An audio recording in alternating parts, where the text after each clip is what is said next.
Hello to everyone, welcome to our YouTube channel. एक और शानदार मोस्ट इम्पोर्टेंट वीडियो के साथ मैं स्वागत करता हूं मेरे अपने यूट्यूब चैनल पे। आज अपन बात करेंगे, बहुत सारा बच्चों की क्वेरी आ रही हैं।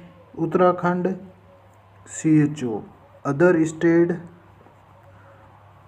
वाले फॉर्म फिलअप कर सकते हैं या नहीं कर सकते हैं। अगर कर सकते हैं तो क्या प्रायोरिटीज़ रखी गई हैं, नहीं कर सकते हैं तो वो भी अपन देखेंगे क्यों नहीं कर सकते हैं। तो सारी बातें अपन इस क्लास में करने वाला है, तो लास्ट तक ज़रूर बने रहेगा।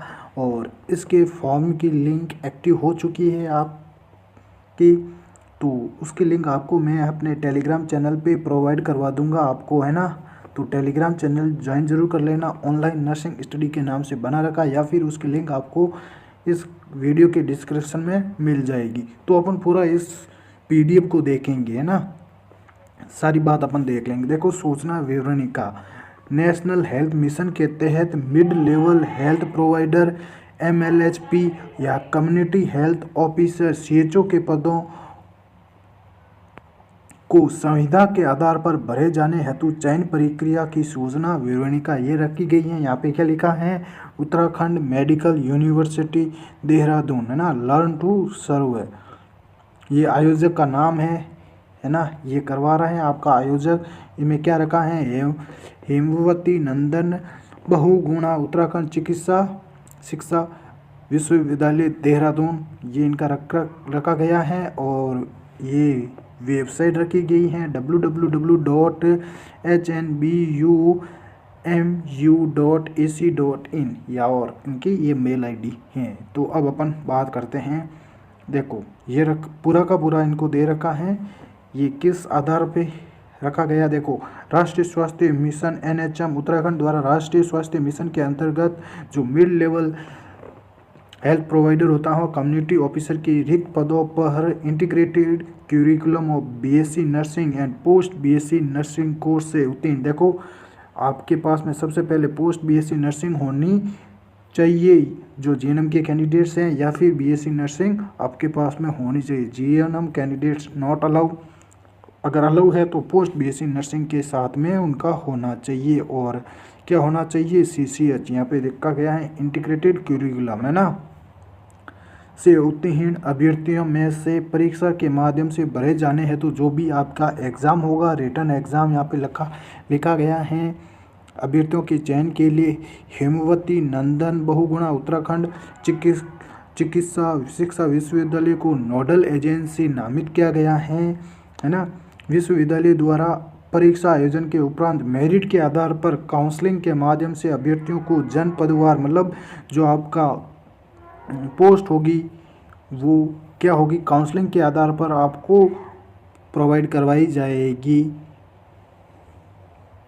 सूची तैयार कर राष्ट्रीय स्वास्थ्य मिशन NHM उत्तराखंड को संबंधी नियुक्ति अग्रेतर कार्रवाई हेतु प्रेषित की जानी है। ये रखा गया है CHO के आधार पर। ऑनलाइन आवेदन आपका कब से स्टार्ट हो रहा है, ऑनलाइन आवेदन की तिथि, देखो, अभ्यर्थी द्वारा ऑनलाइन आवेदन पत्र ऑनलाइन शुल्क जमा की कब है, 22 दिसंबर से स्टार्ट होगी हैं प्रातः 11 बजे से।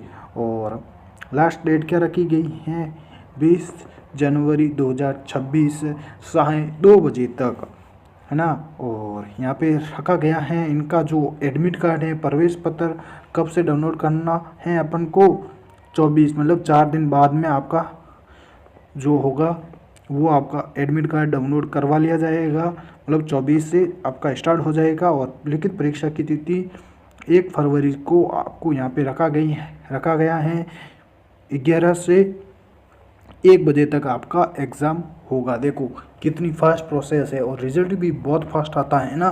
3 महीने के अंदर अंदर आपकी ज्वाइनिंग प्रोसेस इसमें हो जाएगी। और परीक्षा परिणाम घोषित भी आपको इस पर बता दिया जाएगा।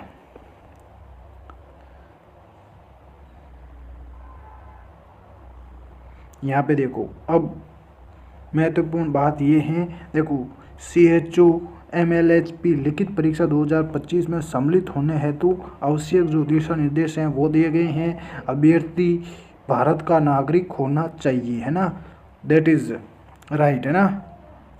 अनिवार्य शैक्षणिक योग्यता क्या होनी चाहिए? BSc nursing with integrated CPHC curriculum अथवा post basic BSc nursing with integrated CPHC curriculum अथवा ए नर्स, है ना, बीएससी नर्सिंग या पोस्ट बीएससी नर्सिंग या जीएनएम जिसके साथ में ये होना चाहिए with a certificate course in community health from IGNOU या स्टेट पब्लिक हेल्थ या स्टेट मेडिकल यूनिवर्सिटी के साथ में ये होना चाहिए। नेक्स्ट बात इम्पोर्टेंट है, ये देखो, उत्तराखंड ओनली फॉर उत्तराखंड राज्य के समस्त नर्सिंग कॉलेज जो भी public private and AIIMS Rishikesh से उत्तीर्ण हुए अभ्यर्थी जो कि उपरोक्त शैक्षिक योग्यता के धारक को हो मिड लेवल हेल्थ प्रोवाइडर या कम्युनिटी हेल्थ ऑफिसर के पद पे है तो वो होंगे।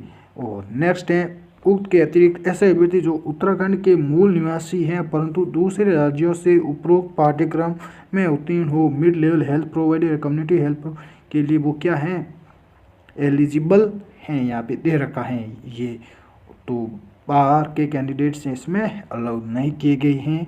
देखो, नर्सिंग ऑफिसर की भी इनमें वैकेंसी आती हैं, बाहर के कैंडिडेट्स इसमें अलाउड नहीं है, मतलब अदर स्टेट के, और सीएचओ की भी इसमें नहीं है। और ये दे रखी हैं, इसमें आयु सीमा 21 से 42 वर्ष तक आपकी होनी चाहिए, चरित्र पत्र भी आपका अच्छा होना चाहिए। और ये तो शारीरिक दक्षता हो गई। और अपन बात करते हैं फीस पेमेंट अपना कितना होगा, 1000 रुपये आपकी ली जाएगी परीक्षा ना, तो सभी बच्चों के लिए 1000 रुपये होंगे। ऑनलाइन आवेदन आपके स्टार्ट हो चुके हैं, ये देखो यहाँ पे क्या दे रखा है, देखो, ऑनलाइन आवेदन भरने से पूर्व अभ्यर्थी रिक्तियाँ या विस्तृत विज्ञापन का अवलोकन ध्यानपूर्वक कर ले। अभ्यर्थी सुनिश्चित कर ले कि ऑनलाइन आवेदन पत्र में भरी गई समस्त सूचनाओं से संबंधित अभिलेख या प्रमाण पत्र अभिलेख सत्यापन के दौरान, मतलब डॉक्यूमेंट सत्यापन के दौरान प्रस्तुत करने अनिवार्य होंगे, अन्यथा अभ्यर्थी के उक्त श्रेणी का लाभ क्या होगा, नहीं दिया जाएगा। जो भी आपका आरक्षण है, ईडब्ल्यूएस, एससी, एसटी, ओबीसी संबंधित समस्त प्रमाण पत्र क्या होने चाहिए, उत्तराखंड राज्य से जारी होने अनिवार्य हैं तथा आरक्षण का लाभ लेने के लिए उत्तराखंड राज्य का स्थायी निवासी होना अनिवार्य है। सपोज दैट आप यूआर का फॉर्म फिलअप कर सकते हो, है ना, ये भी बोल सकता हूँ मैं, मेरी अकॉर्डिंग मैं बोल रहा हूँ, यूआर के अकॉर्डिंग अगर आपने फॉर्म फिलअप कर दिया तो at the time of document verification के टाइम में आपका जो नंबर होंगे, रजिस्ट्रेशन नंबर होंगे आरएन और आरएम, वो आपके किसके होने चाहिए, उत्तराखंड के ही, है ना। तो आप एक बार लॉगिन जरूर करके देख लेना। अगर कुछ बच्चों को यहाँ पे भी दिक्कत आ रही है तो वो लॉगिन करके अपनी जो मंशा है वो पूरी कर लेना। मैं तो बता रहा हूँ नहीं भर सकते हो आप, है ना, नहीं भर सकते हो, यहाँ पे खुला दे रखा था अभी। लिखित परीक्षा ये देखो कैसी होगी, देखो सीएचओ या जो भी एमएलएचपी हैं, लिखित परीक्षा 2025 के लिए भारतीय नर्सिंग परिषद आईएनसी द्वारा जो निर्धारित हैं मानकानुसार लिखित परीक्षा आयोजित की जाएगी। परीक्षा समय 2 घंटे निर्धारित किया गया है। सभी विषयों के प्रश्न पत्र वस्तुनिष्ठ प्रकार के, मतलब ऑब्जेक्टिव टाइप होंगे। प्रश्न पत्र में 100 बहुविकल्पीय आपके ऑप्शन आएंगे, है ना। प्रत्येक सही उत्तर के लिए 1 अंक प्राप्त होगा और उत्तर नहीं देने या कई विकल्पों का एक साथ चयन करने पर 0 अंक प्राप्त होगा, है ना।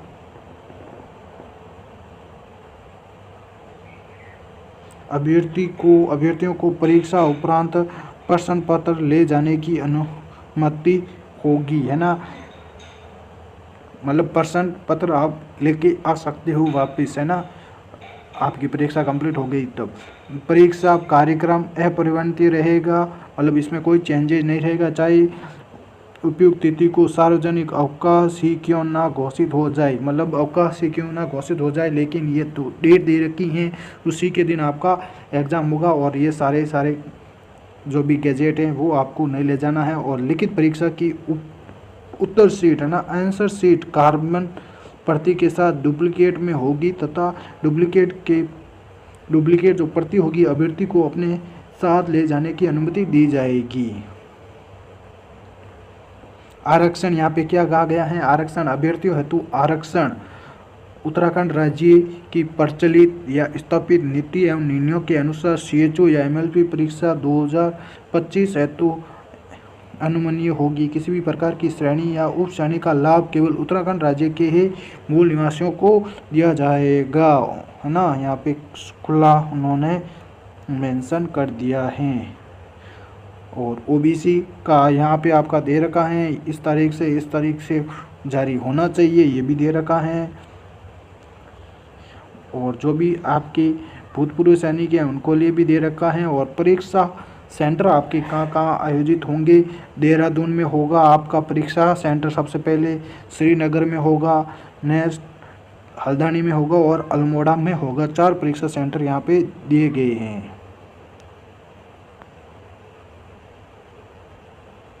और प्रत्येक कैंडिडेट को 2 परीक्षा जो फॉर्म है या परीक्षा सेंटर, आपको जो भी एग्ज़ाम सेंटर है वो फिलअप करने होंगे।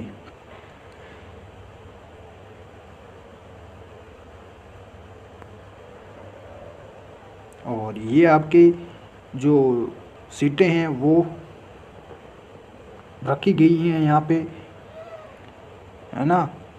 और ग्रांड टोटल इसमें 134 सीट रखी गई हैं।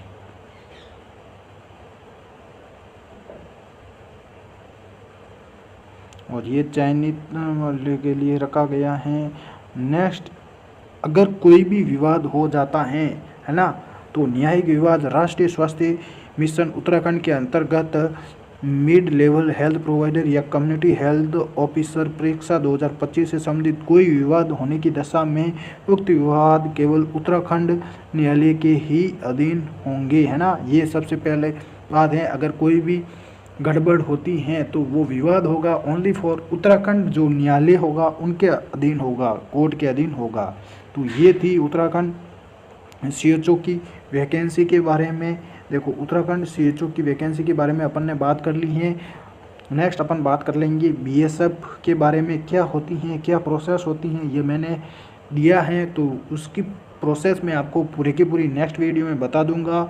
PGI MR की भी वैकेंसी आ रही हैं, लगभग 4 से 5 वैकेंसी अभी रनिंग में चल रही हैं। तो न्यू अपडेट्स पाने के लिए मेरे चैनल को ज़रूर सब्सक्राइब करें और कमेंट ज़रूर करके बताना, और टेलीग्राम चैनल को ज़रूर ज्वाइन कर लेना। थैंक